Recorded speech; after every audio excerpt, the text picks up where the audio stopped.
तो क्या आप जानते हैं प्रॉपर्टी खरीदने से पहले सबसे बड़ा सुरक्षा कवच क्या है? अगर नहीं तो यह वीडियो आपके लिए बहुत ज़्यादा ज़रूरी होने वाला है। इस वीडियो में हम समझेंगे रेरा क्या है और ये बायर्स के लिए क्यों बहुत ज़्यादा ज़रूरी है।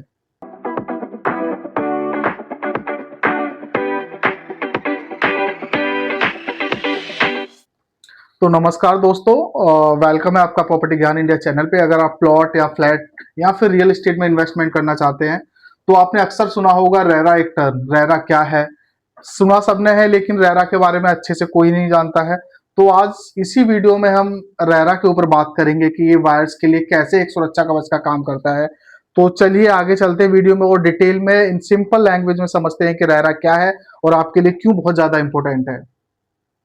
तो सबसे पहले बात करते हैं रेरा है क्या। तो रेरा जनरली आपका real estate regulation and development act है, जो गवर्नमेंट ने 2016 में लॉन्च किया था, 16 में इंट्रोड्यूस किया था।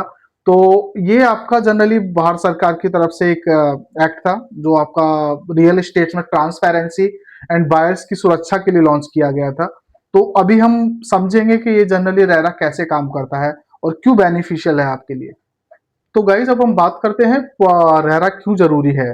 रेरा आपका पहला इसलिए जरूरी है क्योंकि ये आपका प्रॉपर्टी बायर्स के अधिकारों की रक्षा करता है। दूसरा, ये आपका बिल्डर एंड डेवलपर्स की जवाबदेही सुनिश्चित करता है कि आप इनसे डायरेक्टली सवाल कर सकते हैं। अगर कुछ कंसर्न है तो ये आपको जवाब देंगे।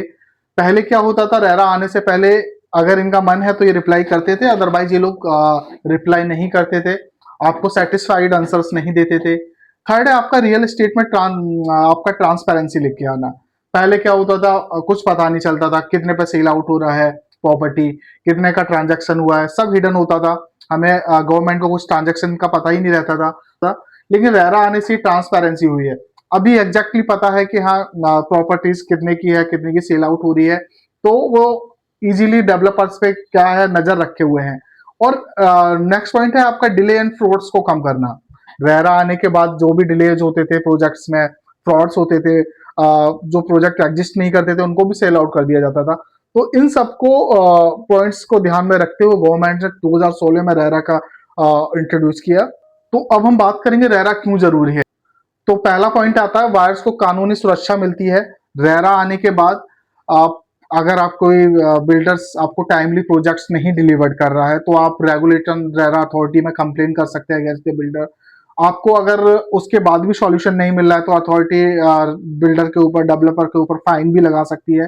तो रेरा आने से ये सब कुछ काफी चेंज हुआ है। बिल्डर्स को जो अपने वादे किए हैं वो पूरे करने होते हैं। दूसरा है प्रोजेक्ट्स की सभी डिटेल्स को रेरा वेबसाइट पे डिस्प्ले करना होता है डेवलपर को। इससे पहले ऐसा नहीं होता था। अभी आप रेरा अगर आप ओपन करेंगे, अगर आपको आइडिया है तो बिल्डर का क्या पास्ट रिकॉर्ड है आप वो भी पता कर सकते हैं। इवन आपका प्रोजेक्ट कब लॉन्च हुआ है, सारे अप्रूवल्स वहां पर हैं, लिए गए हैं प्रोजेक्ट्स के लिए नहीं या नहीं लिए गए, आपका कंप्लीशन डेट क्या होगा, आपका कंस्ट्रक्शन प्रोग्रेस क्या रहता है, आपका हर क्वार्टरली हर प्रोजेक्ट का उनको एक क्वार्टरली रिपोर्ट सबमिट करनी रहती है रेरा को, जो आपको जो बायर्स के लिए भी डिस्प्ले होती है, आप भी इजीली देख सकते हैं। इवन सभी लीगल अप्रूवल्स हैं या नहीं है। तो ये सब पॉइंट्स अभी रेरा आने के बाद एकदम क्लियरली डिस्प्ले होते हैं। तो हर किसी को पता रहता है कि आपका प्रोजेक्ट ऑन गोइंग है, कोई हॉल्ट तो नहीं है, कोई कंप्लेंट्स नहीं है। तो रेरा ये सब चीजें आपका मॉनिटर करता है। नेक्स्ट है प्रोजेक्ट डिले होने पे सुरक्षा मिलती है। अगर सोचो कोई प्रोजेक्ट आपको 5 साल में डिलीवर्ड होना था और वो डेवलपर ने डिले कर दिया, तो आप रेगुलेशन अथॉरिटी में आप कंप्लेन रजिस्टर्ड करा सकते हैं। और रेगुलेटरी अथॉरिटी आपका डेवलपर से बात करेगा, या तो वो आपको कंपनसेशन भी दिला सकते हैं, आपको कंपनसेशन मिल सकता है, अदरवाइज कुछ सेटलमेंट कराएंगे। तो इस सब ये रेरा आने से काफी ज्यादा अभी बायर्स के लिए काफी अच्छा हुआ है। और नेक्स्ट है आपका बायर्स का जो अमाउंट होता है, जो पैसा होता है वो सुरक्षित रहता है। क्योंकि रेरा आने के बाद एक रूल आया था कि डेवलपर्स को अपना सारा पैसा एक प्रोजेक्ट अकाउंट, जिसको एस्क्रो अकाउंट बोलते हैं, उसमें रखना रहेगा। और वो सारा पैसा एकदम यूज नहीं कर सकते। वो एक गाइडलाइंस है, उसके हिसाब से उनको उतना ही पैसा निकाल सकते हैं वो, बाकी सारा पैसा उस अकाउंट्स में ही सबमिट रहेगा। और नेक्स्ट पॉइंट है फ्रॉड एंड मिसलीडिंग एडवर्टाइजमेंट से बचाव। पहले क्या होता था, डेवलपर बनाता कुछ और था और डिस्प्ले कुछ और करता था, उनका मार्केटिंग टीम कुछ और बताती थी बट एक्चुअल में कुछ और होता था। लेकिन अभी रेरा आने से उनको एग्जैक्ट जो आप जो बना रहे हैं, जो सेल आउट कर रहे हैं, उनको वही डिस्प्ले करना होगा, उसी का एडवर्टाइजमेंट करेंगे वो। अगर ऐसा नहीं करते हैं तो उनके अगेंस्ट कानूनी जो भी होगा वो एक्शन गवर्नमेंट ले सकती है। तो अब नेक्स्ट पॉइंट आता है कि रेरा रजिस्ट्रेशन को कैसे चेक करें। तो रेरा रजिस्ट्रेशन चेक करना बहुत ही सिंपल है। आप अगर सभी स्टेट वाइज रेरास की वेबसाइट है, चलिए मानिए अगर आपको यूपी में कोई आप प्रोजेक्ट है जिसको आप रेरा पे चेक करना चाहते हैं, तो आप सिंपल सा करिए, गूगल पे जाइए और वहां पे यूपी रेरा टाइप करिए और उसके बाद आपको यूपी रेरा की एक वेबसाइट आ जाएगी जहां पे आप प्रोजेक्ट के नाम से भी सर्च कर सकते हैं और इवन जो रेरा नंबर जो आपको डेवलपर प्रोवाइड कराएगा आप वहां से भी सर्च कर सकते हैं। उसके बाद आपके लिए आपके डिस्प्ले पे उस प्रोजेक्ट की सारी डिटेल्स आ जाएंगी। प्रोजेक्ट लॉन्च डेट क्या है, डेवलपर क्या है, क्या डेवलपर का नाम क्या है, कंप्लीशन कब होगा, क्या सारे अप्रूवल्स अवेलेबल हैं या नहीं। तो बहुत ही सिंपल है और आपको जरूर चेक करना चाहिए। कोई भी प्रॉपर्टी खरीदने से पहले आप रेरा जरूर चेक करें। तो अब बात करते हैं क्या रेरा हर प्रॉपर्टी पर लागू होता है। नहीं, ऐसा बिल्कुल नहीं है। रेरा आपका जनरली बड़े प्रोजेक्ट्स पे, जो रेजिडेंशियल कमर्शियल प्रोजेक्ट्स है वहीं पर एप्लीकेबल है और ये एज पर गाइडलाइंस मिनिमम आपका 500 स्क्वायर मीटर से जो उतने भी बड़े प्लॉट्स हैं तो वहां पे आपको रेरा आपका कंपलसरी है एज पर गाइडलाइंस।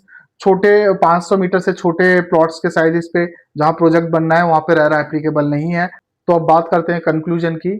यदि आप प्रॉपर्टी खरीदने की योजना बना रहे हैं तो आपको हमेशा रेरा रजिस्टर्ड प्रोजेक्ट्स को ही इम्पोर्टेंस प्राथमिकता देनी चाहिए, क्योंकि ये आपके इन्वेस्टमेंट को सुरक्षित करता है और आपको कानूनी सहायता भी प्रोवाइड कराता है। और दूसरा, आप हमेशा याद रखें, प्रॉपर्टी खरीदना केवल इन्वेस्टमेंट नहीं है, ये एक बड़ा फाइनेंशियल डिसीजन है जो आपको हमेशा जांच पड़ताल और सोच समझने के बाद ही निर्णय लेना चाहिए। तो इसी तरह की और जानकारी भरी वीडियोस के लिए आप हमें देखते रहिए प्रॉपर्टी ज्ञान इंडिया। अगर आपको कुछ और डिटेल्स चाहिए तो आप हमें कमेंट्स में डाल सकते हैं। मिलते हैं जल्दी एक नई वीडियो पे। Thank you.